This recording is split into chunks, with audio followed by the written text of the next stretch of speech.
So much media, so little time. Who keeps track of it all? That would be me. This is Bob Andelman, and this is a Mr. Media interview. You know, MrMedia.com, MRmedia.com.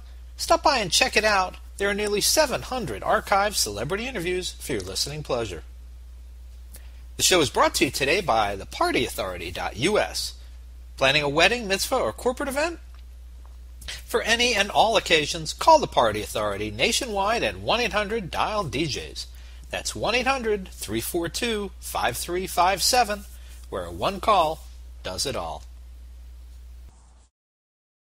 Mr. Media is recorded live before a studio audience of former St. Petersburg Times journalists who may be more famous now but sure do miss Tampa Bay in February, in the new media capital of the world, St. Petersburg, Florida. Okay, here's a job for you. No matter what your title is, you're going to be called upon from one day to the next to express opinions on important global topics about which you may start the day not always knowing a lot. But by day's end, you damn well better be an expert because there'll be hell to pay in the morning. Welcome to Breaking News, son. John Harwood, chief Washington correspondent for CNBC and a political writer for the New York Times, has a high level of expertise on all sorts of major and minor political matters. But I think the real reason he's in demand is that he's cool and measured under pressure and doesn't talk out of his ass. Pardon my French. Harwood is the kind of guy you want to turn to in a developing crisis, whether you're an assigning media editor or a viewer/reader. He gives you straight talk and can do so on whatever is put in front of him. I knew John mostly in passing. You know, I'd walk by his desk and say, "Hi, John," and he'd say, "I'm sorry, who are you?"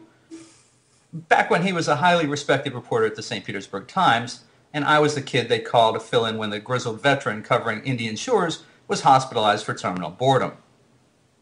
Harwood was one of an army of guys and gals from that era who now populate the highest levels of American journalism.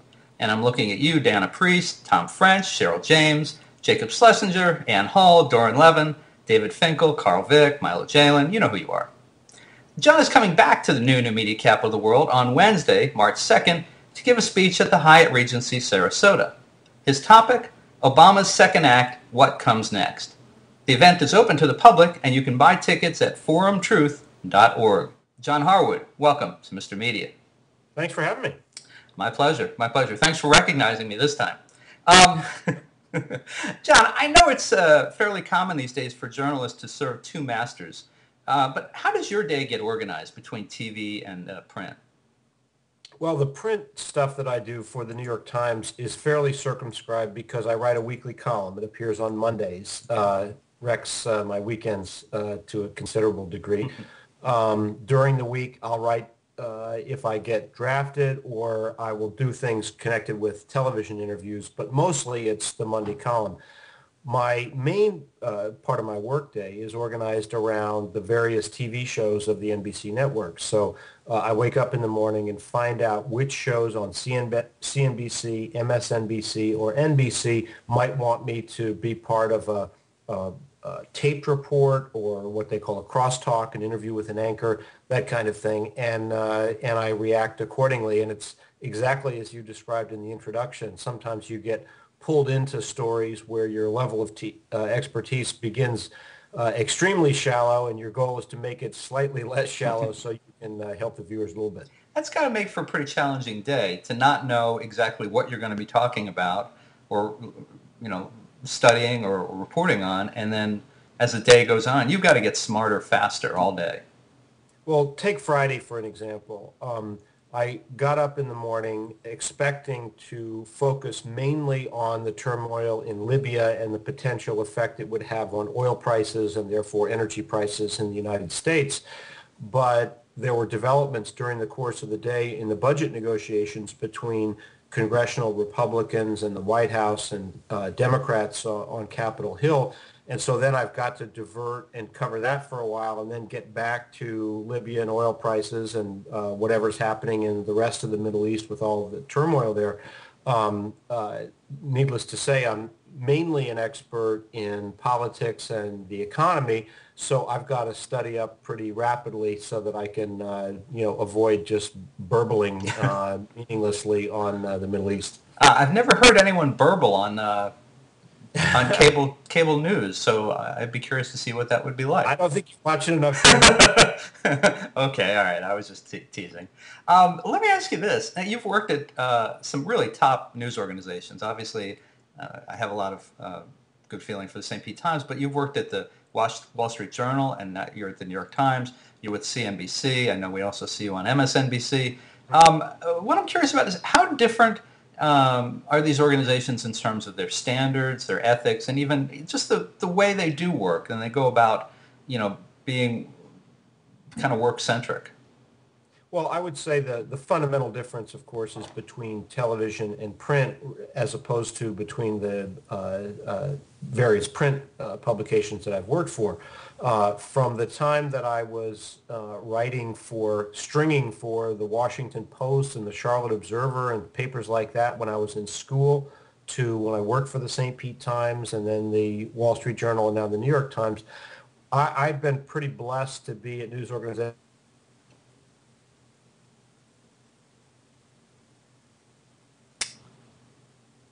regimes of copy editing and substantive editing in terms of the back and forth that you have with editors. Television's much different because in television, immediacy is paramount and you have to get before a camera quickly, maybe talk about an idea before it's not fully formed or before your information is anywhere near complete.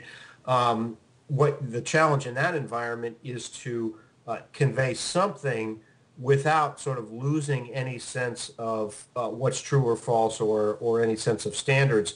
And I find that it's the newspaper training helps me with that because you can get off the rails pretty quickly if you just start babbling on a story when you don't know anything. And the rigor and the discipline that newspapers impose on your reporting are a big help, I find.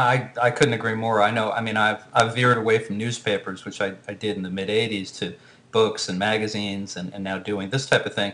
But the ability to take any topic in the morning and write about it that day, not knowing what it was going to be, and then come out of it at the end of the day being somewhat authoritative about it. But also, and this is, I think, is important in what you do, you also want to be very careful, right, to not overstate what you believe to be the facts, to not make claims that are untrue. And people who haven't gone through that newspaper training, I don't think they have that same appreciation.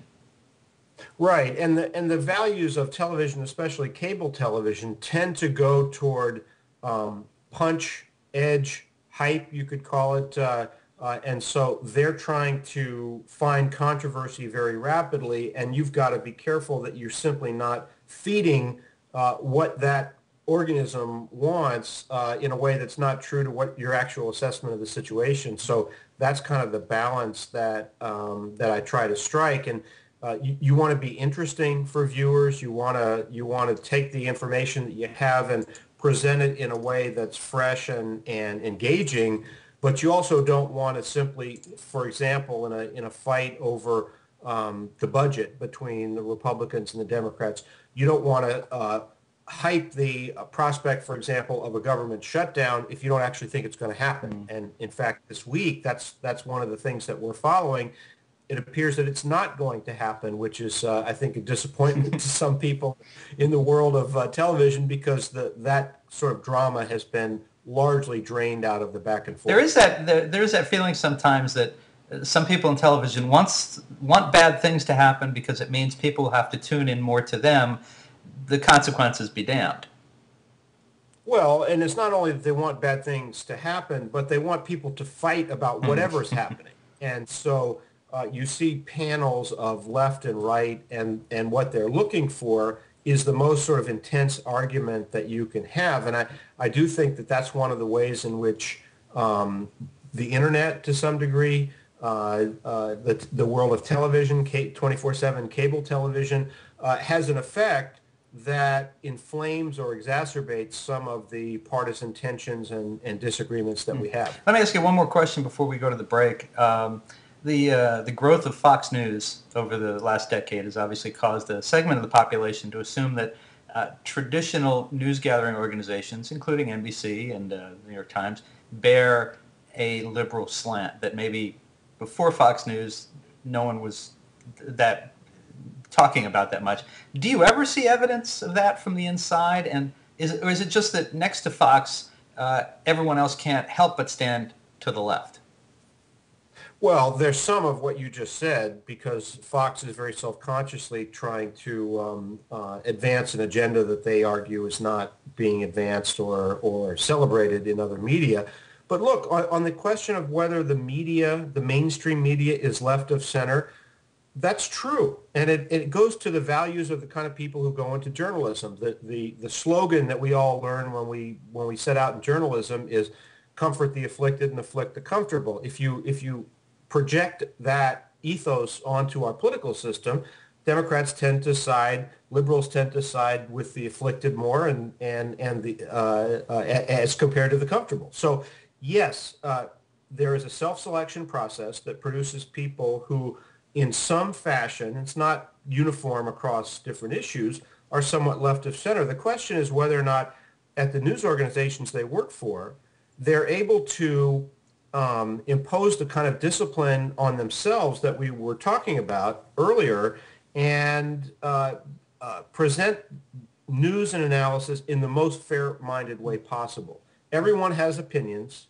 and nobody comes to public policy issues as a blank slate. But the question is being fair-minded about it, and that's what good news organizations do.